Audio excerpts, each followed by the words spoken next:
It's okay if you weren't on the Jimmy Award. Oh, honey, I have got some things I want to say about this. I loved everything that Mackenzie said.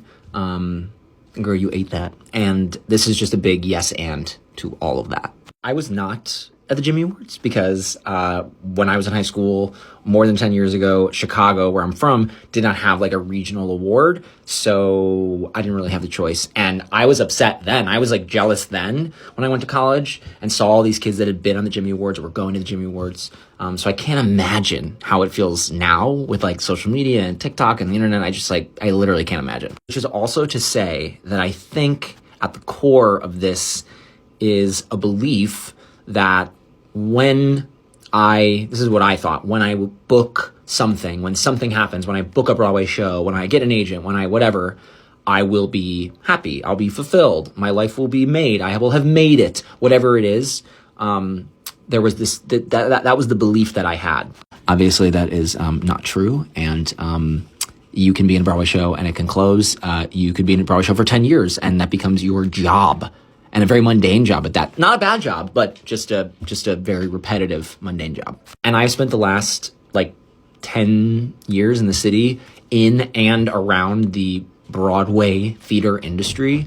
And I've basically spent all my time trying to create content that dismantles this idea.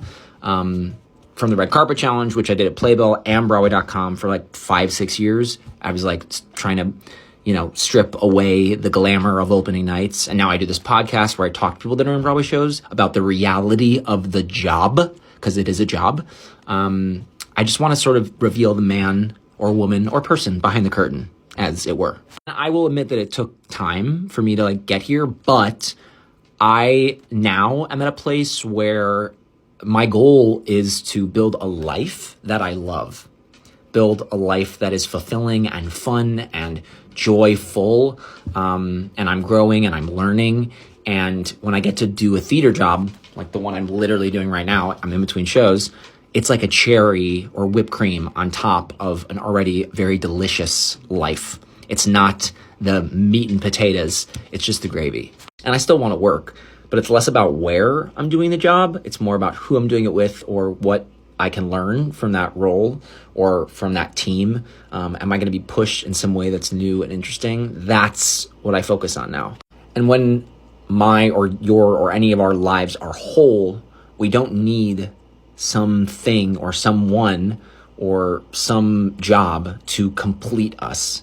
It just gets to sort of be a bonus. And I think that's the best case scenario.